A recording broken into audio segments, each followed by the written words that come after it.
He cheated. She knew. And they stayed married for over 50 years anyway. Sounds insane, right, in today's world of red flags and instant breakups? Old Hollywood played by a completely different rulebook, one built on loyalty, image, and unspoken deals nobody talks about anymore. Stick around, because I'm breaking down the real reasons these legendary marriages survived infidelity that would end most relationships today.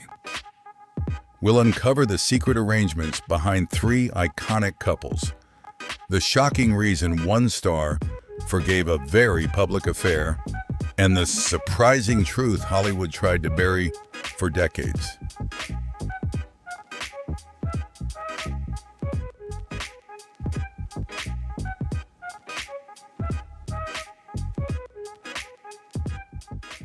Bob Hope and Dolores Hope. In old Hollywood, marriages didn't need to be faithful. They just needed to look that way.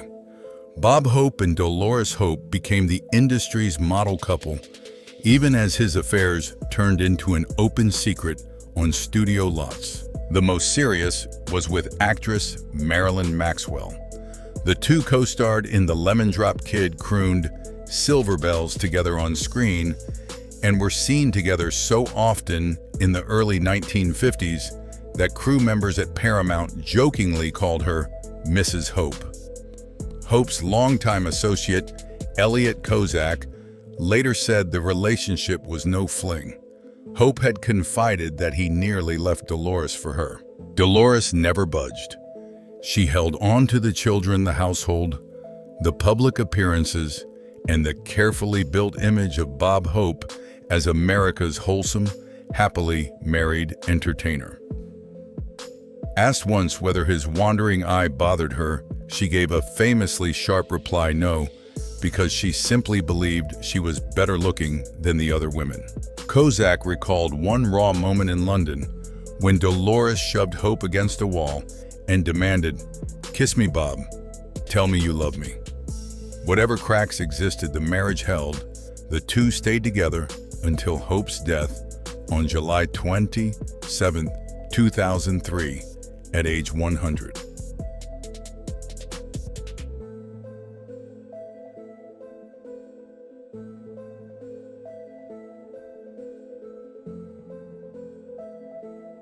George Burns and Gracie Allen.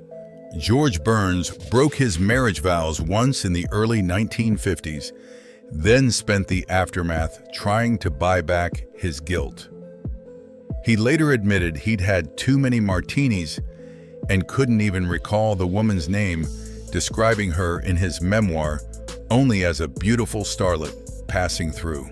The affair never became a divorce case because Burns handled it the way he handled everything, quietly and with props. He showed up with a silver centerpiece for the dining room table, followed by a $10,000 diamond ring. Gracie knew exactly what the gifts meant, but she didn't make a scene, didn't break their public act, and didn't walk away. Years later, she turned it into a joke, telling her friend Mary Benny she almost wished George would stray again. She could use a new centerpiece. The marriage held until Gracie died of a heart attack on August 27, 1964. Burns never remarried. When he died in 1996, at 100 years old, he was laid to rest beside her at Forest Lawn Memorial Park under a headstone that reads simply, "Together Again."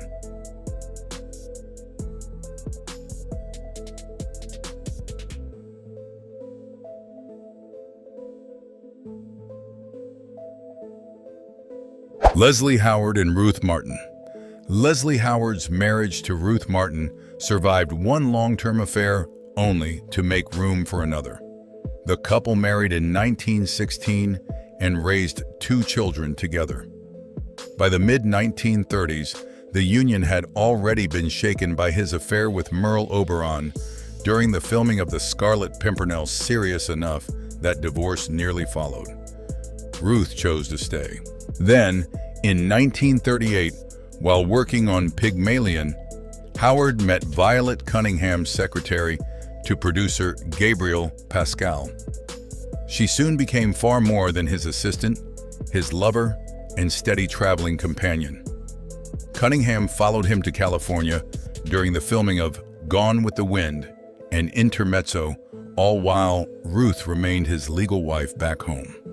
Once the war began, Howard split his time between two lives, weekdays with Violet, weekends with Ruth at their home in Surrey. Violet died of meningitis in late 1942. Not long after, on June 1, 1943, Howard boarded a civilian flight from Lisbon that was shot down over the Bay of Biscay. The wreckage was never recovered, and Howard's body was never found.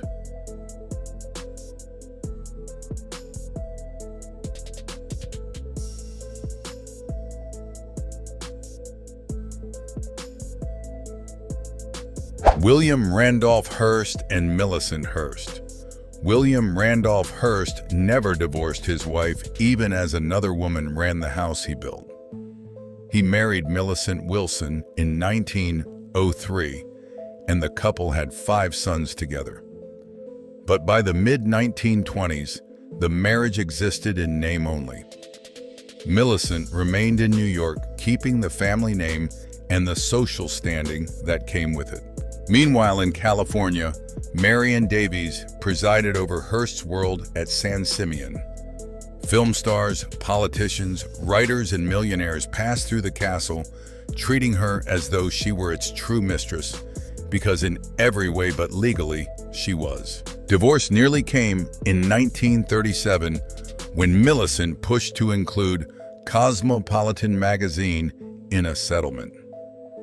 Hearst refused, and the marriage stayed technically intact, leaving Marion still without a title despite everything. She remained at his side through his declining health, left San Simeon with him in 1947, and took him into her Beverly Hills home when he needed round-the-clock medical care. Hearst died in Los Angeles on August 14, 1951. With Millicent still legally his wife. 11 weeks later, Marion Davies married Sea Captain Horace Brown.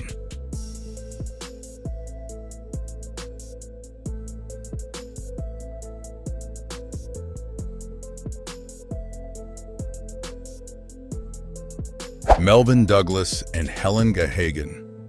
Douglas Melvyn Douglas and Helen Gahagan Douglas never divorced, even after infidelity ended the romantic side of their marriage.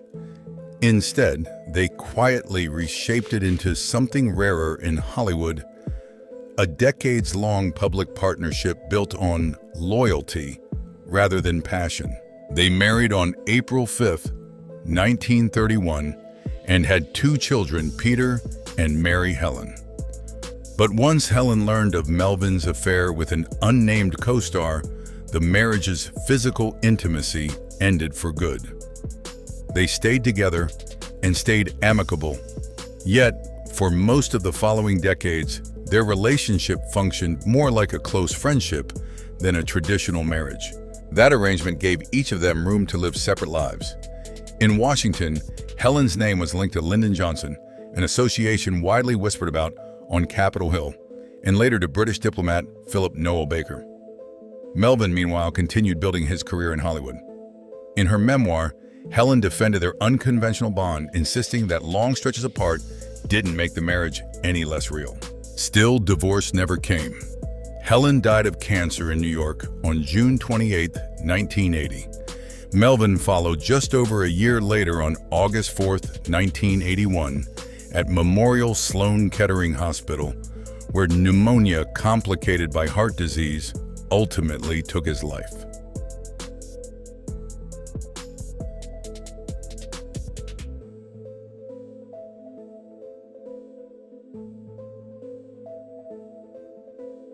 Cole Porter and Linda Lee. Thomas Cole Porter and Linda Lee Thomas built a marriage that lasted decades, even as his relationships with men remained one of Broadway's most open secrets. The two met in Paris in 1918 and married the following year. Linda, a wealthy divorcee, understood Porter's sexuality well before she ever said, "I do." The marriage gave him the respectability of a conventional public life, but it never changed what happened behind closed doors. Within his own social circle, Porter lived about as openly as a gay man could. In that era, lovers coded letters, glittering parties, and quiet arrangements. Everyone understood, but no one discussed publicly. Linda never sought a divorce. If anything, the marriage grew stronger after tragedy struck. On October 24, 1937, a horse fell on Porter and crushed his leg in injury so severe it led to more than 30 surgeries over the following years. Linda stood by him through all of it, nursing him back from an ordeal that nearly ended his life. Years later, her own health began to fail. Linda died of emphysema on May 20th, 1954 in their apartment at the Waldorf Towers with Porter at her side until the end.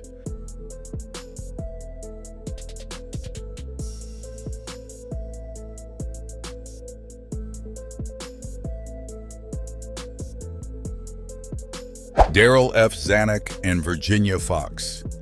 Darryl F. Zanuck remained married to Virginia Fox for decades, even as his affairs became something close to an institution at 20th Century Fox. The two wed on January 12, 1924, and raised 3 children together.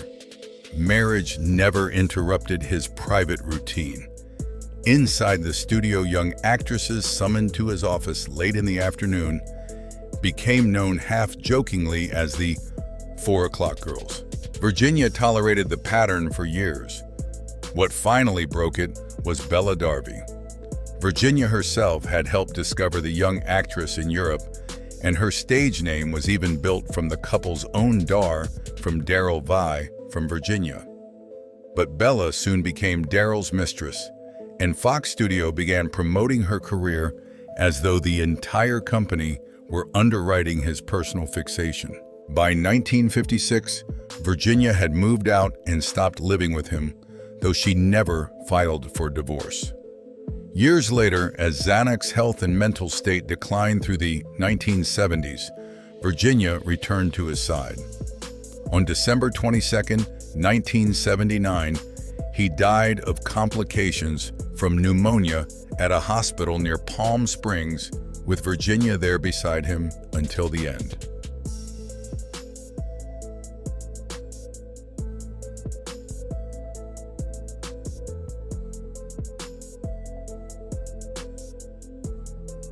Rex Ingram and Alice Terry. Rex Ingram stayed married to Alice Terry for nearly 3 decades, even as at least 4 mistresses remained close enough to attend his funeral. The two wed on November 5, 1921, during production of The Prisoner of Zenda, and their marriage weathered career battles, a major move from Hollywood to the French Riviera, and Ingram's repeated infidelities. Alice was never simply the wife left waiting at home. She acted in his films, worked alongside him behind the camera, and often held productions together when his temperament made things difficult on set. His affairs never broke the marriage apart. According to biographer Ruth Barton, Ingram kept at least 4 mistresses over the years, and remarkably, Alice never pushed any of them out of the picture entirely.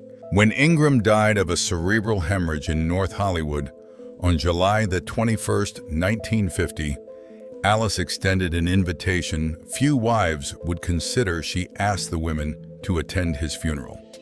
When someone questioned why they were there, Alice answered plainly, unbothered by the question itself. She was, after all, the only one entitled to call herself Mrs. Rex Ingram.